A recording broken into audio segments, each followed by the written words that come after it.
نحمده ونصلي على رسوله الكريم أما بعد فأعوذ بالله من الشيطان الرجيم بسم الله الرحمن الرحيم لن ينال الله لحومها ولا دماؤها ولكن يناله التقوى منكم۔ عید الاضحیٰ کی آمد ہے اور اس موقع پر امت مسلمہ حضرت ابراہیم علیہ السلام نے کی سنت زندہ کرتی ہے اور جانوروں کو قربان کیا جاتا ہے۔ اس بارے میں چند ضروری باتیں عرض کرنا چاہتا ہوں۔ ایک تو یہ کوشش کریں کہ قربانی کے اندر ہم جب قربانی کر لیں تو اس گوشت کو اپنے فریزروں اور فریجوں کی زینت مت بنائیں۔ آج یہ فریج اور فریزر جو آ گئے ہیں، بعض اوقات یہ بھی دیکھا گیا کہ 6 مہینے فریزر میں گوشت پڑا ہوا ہے اور غریب بیچارے ترستے رہتے ہیں۔ اس لیے کوشش یہ کی جائے کہ جب آپ قربانی کریں تو آگے ایک اور قربانی بھی کریں۔ قربانی کر کے اپنے گھر میں گوشت رکھ لینا کہ جی چلو جی اچھا ہے، قربانی بھی ہو گئی اور 6-7 مہینے کا گوشت بھی مل گیا، مزے سے کھائیں گے۔ تو آپ نے پوری قربانی نہیں کی ہے۔ اصل قربانی یہ جو صحابہ اکرام کی ترتیب تھی کہ سارا اللہ کی راہ میں خیرات کر دیتے تھے، یہ ہے قربانی۔ وَيُؤْثِرُونَ عَلَىٰ أَنفُسِهِمْ وَلَوْ كَانَ بِهِمْ خَصَاصَةٌ کہ اپنے کو دوسروں کو ترجیح دیتے، خود فاقے سے ہوتے تھے۔ یہاں ہم کھا کر بھی دوسروں کو نہیں دے رہے، خود کھا رہے اور دوسرے غریبوں کو نہیں دے رہے۔ اس سے میری گزارش، التماس و التجا ہے پوری امت مسلمہ سے کہ ہم نے جو طریقہ اختیار کر لیا ہے کہ قربانی کرنے والے اپنے فریج اور فریزروں کو بھرتے ہیں، یہ مناسب طریقہ نہیں ہے۔ ہاں، عید کے دن آپ بھی کھا لیجئے، بہت ہے، اور اس کے بعد باقی تو میری رائے یہ ہے کہ سارے کا سارا اللہ کے راہ میں تقسیم کر دیجیے، افضل درجہ یہی ہے۔ اور صحابہ اکرام اور حضور صلی اللہ علیہ وسلم کی جو ترتیب تھی وہ یہی تھی کہ وہ اللہ کی راہ میں خرچ کر دیتے تھے، دے دیتے تھے۔ تو اس لیے کوشش یہ کریں کہ قربانی کرنے کے بعد اپنے گھر میں جو عید کے دن کے لیے آپ بھی استعمال کریں اور دائیں بائیں تلاش کر کے غریبوں کی بستیوں میں جائیں، خود جائیں۔ ایک تو مانگنے والے آتے، تھوڑا بہت انہیں بھی چلو مجبوراً دے دیں کہ ممکن ہے واقعی غریب بھی ہوں، لیکن اصل یہ ہے کہ بعض لوگ جس کے بارے میں قرآن بھی کہتا ہے کہ وہ لوگ یعنی جن کا لوگوں سے مانگتے نہیں ہیں، اور یحسبهم الجاہل اغنیاء من التعفف کہ جاہل لوگ سمجھتے ہیں کہ یہ لوگ غنی ہیں۔ ایسے گھروں کو تلاش کیجیے، اپنے علاقے اور اپنی بستی اور اپنے دائیں بائیں دیکھیے کہ ایسے کون سے لوگ ہیں جو انتہائی غریب ہیں اور وہ قربانی نہیں کر سکتے، تو آپ ان تک گوشت پہنچانے کی کوشش کیجیے۔ اگر غیر مسلم ہوں ان کو بھی گوشت دیجیے۔ آج ہم نے غیر مسلموں کو ساتھ تعاون چھوڑ دیا، اس لیے وہ اسلام کی طرف نہیں آ رہے۔ شریعت مطہرہ میں تو غیر مسلموں کو زکوٰۃ بھی دی جا سکتی ہے تالیف قلب کے لیے۔ آج بھی میں یہ سمجھتا ہوں کہ امت مسلمہ کو عیسائیوں کی بستیاں ہوں، ہندوؤں کی بستیاں ہوں اور دیگر بستیاں ہوں، ان کو جا کر زکوٰۃ بھی دینی چاہیے۔ آپ کہیں گے حضرت عمر رضی اللہ تعالی عنہ نے اس کو ساقط کیا تھا، تو حضرت عمر کا دور اور تھا جب پوری دنیا میں اسلام کو غلبہ ہو گیا تھا اور جو ہے اسلام کو ہر طرف غلبہ ہو چکا تھا اور حالات بہتر ہو گئے تھے اور اسلامی ریاست خود غیر مسلموں کی کفالت کر رہی تھی۔ اور آج تو جیسے مسلمانوں کا حال کمزور ہو چکا ہے، ایسے ہی غیر مسلموں کا حال بھی کمزور ہو چکا ہے۔ ہماری ریاستیں چاہے پاکستان ہو، ہندوستان ہو، بنگلہ دیش ہو، سعودی عرب ہو، مصر ہو، سارے کھانے پینے کے جو ہے چکر ہیں، یہ سارے خود کھا رہے ہیں، اپنے اثاثے بنا رہے ہیں، ٹیکسوں پر ٹیکس ہیں اور غریبوں کو کوئی پوچھنے والا نہیں ہے۔ اس سے میری گزارش التماس و التجا ہے کہ ہمارے دور کی مناسبت آقا نامدار جناب نبی اکرم صلی اللہ علیہ وسلم کے دور سے ہے، تو اس لیے جب آپ کے دور میں تالیف قلب کے لیے زکوٰۃ غیر مسلموں کو دی جاتی تھی تو میری رائے یہ ہے، اور میں بھی خود بھی ایسے کرتا ہوں، دیتا ہوں، تو غیر مسلموں میں تقسیم کریں زکوٰۃ۔ اور اس کے ساتھ ساتھ ایک اور گزارش بھی ہے کہ جی اصل تو یہ ہے کہ ہم اللہ تعالیٰ کی رضا کی خاطر قربانی کرنے والے بنے۔ آج کل ایک اور چیز بھی نئی چیز آ گئی ہے، بڑے بڑے جو ہے وہ جو ایسے جانور لائے جا رہے ہیں جو فیس بک پر آ رہے ہیں کہ جی ان کو ہم دودھ پلاتے ہیں، بادام کھلاتے ہیں اور پتہ نہیں کیا کھلا کھلا کر موٹا کر دیتے ہیں، جی 40 لاکھ کا اور 50 لاکھ، 1 کروڑ، 2 کروڑ، 3 کروڑ کا ہے۔ میں سمجھتا ہوں میری رائے میں یہ صحیح نہیں ہے۔ اس سے یہ ہے کہ جو عمراء لے تو لیتے ہیں، لیکن جو غریب آدمی ہے جس کا جانور کمزور درجے کا ہوتا ہے، پھر وہ ان کے بچے جو ہے پریشان ہو جاتے ہیں۔ میں نے اپنی مثال دیتا ہوں، میں F8 میں خطیب تھا، پارک روڈ پر F8 2 میں، تو ہماری جو تنخواہیں، مولویوں کی تنخواہیں بیچاروں کی جو ہوتی ہیں وہ تو سب کے سامنے 10,000 12,000 تنخواہ، اور اس میں ہم گزارا کرتے ہیں۔ تو میں نے بکری خریدی اپنی حیثیت کے مطابق، اور دائیں بائیں جو عمراء تھے ان کے بکرے ماشاءاللہ بڑے پلے پلے۔ اب ان کے بچے آ کے ہمارے بچوں کو کہہ رہے ہیں یہ کوئی بکرا خریدا ہے؟ تم ایسے ہو۔ اب بہت باتیں بن رہی ہیں۔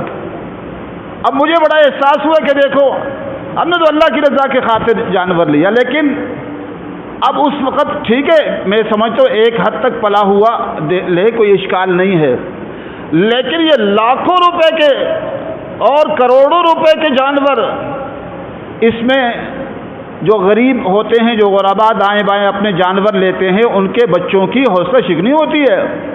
اگر آپ نے کرنا ہی ہے، ان میں سے بہت سارے لوگ تو دکھاوے کے لیے کرتے ہیں، کچھ اچھے لوگ بھی ہوں گے اللہ کی رضا کی خاطر، لیکن زیادہ دکھاوا ہی ہے۔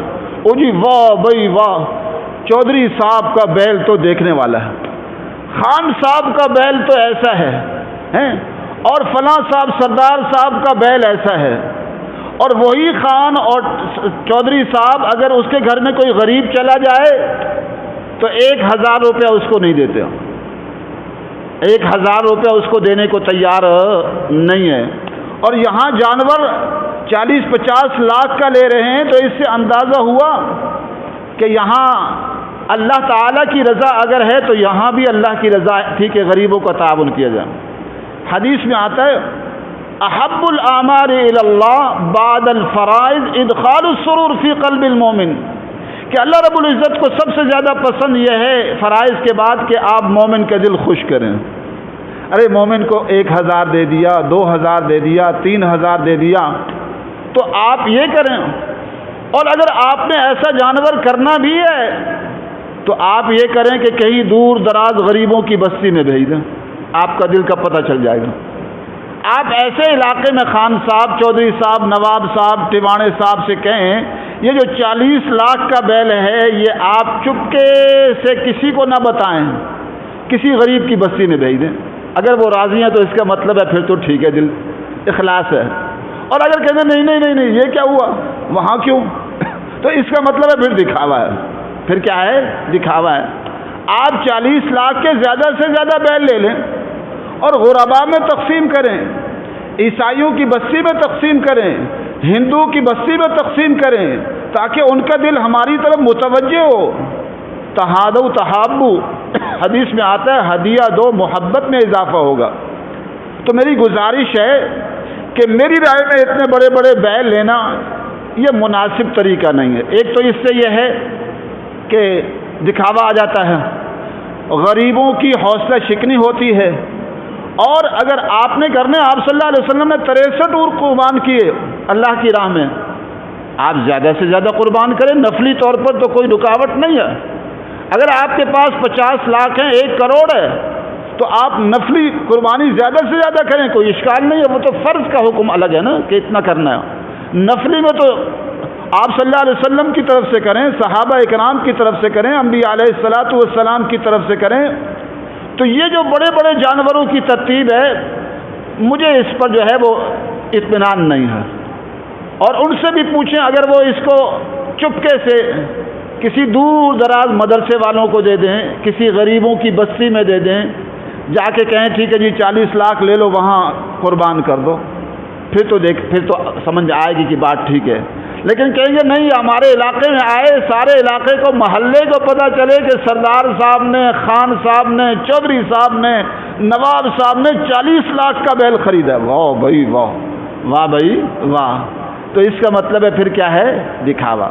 تو میری گزارش و التماس و التجا ہے، پہلی گزارش یہ ہے کہ فرج اور فریضوں کو مت بھریں، مومنوں کا دل خوش کریں۔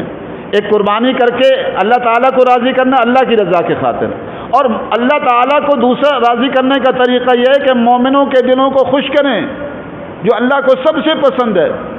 کوئی آپ کے بچے کا دل خوش کرے، کوئی اچھی چیز کھلا دے، تو آپ کا دل کتنا خوش ہوتا ہے۔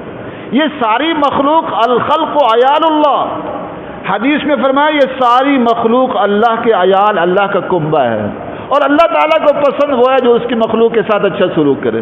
تو عید کا پیارا دن ہے، اور جانور ذبح ہو بھی رہے ہیں، غریبوں کے بچے دیکھ رہے ہیں اور ترس رہے ہیں، اور آپ نے قربانی کا گوشت سارے کا سارا لے کے گھر چلے گئے۔ ٹھیک ہے، بعض علماء نے تہائی کی بات کی ہے، تہائی رکھ سکتے ہیں، لیکن میری رائے یہ ہے کہ عظیمت کا درجہ، اور اس وقت جو امت مسلمہ پریشانیوں میں ہے، غریبوں کا برا حال ہے، تو حضور صلی اللہ علیہ وسلم کی نقش قدم پر چلیں۔ آپ صلی اللہ علیہ وسلم سارا تقسیم کرتے تھے، رکھتے گھر میں نہیں تھے۔ ہمارے آقا گھر میں گوشت رکھتے نہیں تھے، پسند نہیں کرتے تھے کہ گوشت تو کل کے لیے رکھا جائے۔ تو اس لیے میری گزارش ہے کہ حضور صلی اللہ علیہ وسلم کے پیارے طریقوں کو اختیار کرتے ہوئے سارا گوشت، اگر تھوڑا سا چلو گھر میں اس دن کے ہی رکھیں اور بات ہے، سارا اللہ کی راہ میں تقسیم کریں، اور مومنوں کے دلوں کو خوش کریں، اور غیر مسلموں کو تالیف قلب کے لیے ان کو بھی دیں، تاکہ وہ اسلام کی طرف آنے والے بن جائیں۔ آج ہم نے ہمارے قریب یہودیوں کی بستیاں، عیسائیوں کی بستیاں ہیں، اور جو ہے ہندو کی بستیاں ہیں، دیگر دنیا میں یہودیوں کے اور دیگر غیر مسلموں کی بستیاں ہوں گی، لیکن بڑے بڑے عمرا سارے کا سارا گوشت چکے بن رہے ہیں، اور دوسرے دن بھی چل رہے ہیں، پھر پیٹ بھی خراب ہو رہا ہے کھا کھا کے، رات کو اسہال بھی ہو رہی ہے، پھر ہیضہ بھی ہو رہا ہے، اتنا کھایا کہ پھر رات کو ڈاکٹر صاحب کے پاس بھی پہنچ گئے، ہسپتال بھی داخل ہو گئے کھا کھا کے۔ تو اس لیے میری گزارش ہے کہ التماس و التجا ہے پوری امت مسلمہ سے کہ یہ گوشت، آج امت مسلمہ مہنگائی کا دور ہے، ٹیکسوں کا دور ہے، ظالم حکمرانوں کا دور ہے، ظلم و ستم ہر طرف کر رہے ہیں۔ دوسرا ظلم ہم نہ کریں کہ اپنا قربانی کا گوشت فریزروں میں بھر دیں اور فریجوں کے اندر بھر دیں، اور کئی کئی مہینے تک وہاں پڑا رہے۔ اور ویسے بھی جدید تحقیق یہ آ گئی ہے کہ فریج اور فریزر کا گوشت نقصان دہ ہے، کینسر پیدا کرتا ہے۔ فریج اور فریزر کا گوشت اور جو بھی چیز رکھی جاتی ہے وہ گیسز کی وجہ سے اس میں کینسر پیدا ہو جاتا ہے۔ اس سے میری گزارش، التماس و التجا ہے کہ امت مسلمہ کے حال پر رحم کریں، اور قربانی کر کے اللہ تعالیٰ کو راضی کریں، اور پھر اس کے بعد اس کا گوشت دے کر اللہ تعالیٰ کو دوبارہ راضی کریں۔ اس طرح کے کئی غریب کھائیں گے اور آپ کو دعائیں دیں گے۔ اور الصدقۃ ترد البلا، صدقہ بلاؤں کو ٹالتا ہے، آپ نے اس کو بھی اللہ کی راہ میں خرچ کر دیا تو اور فضیلت کی بات ہے۔ اللہ تعالیٰ ہم سب کا حامی و ناصر ہو۔ وآخر دعوانا الحمدللہ رب العالمین۔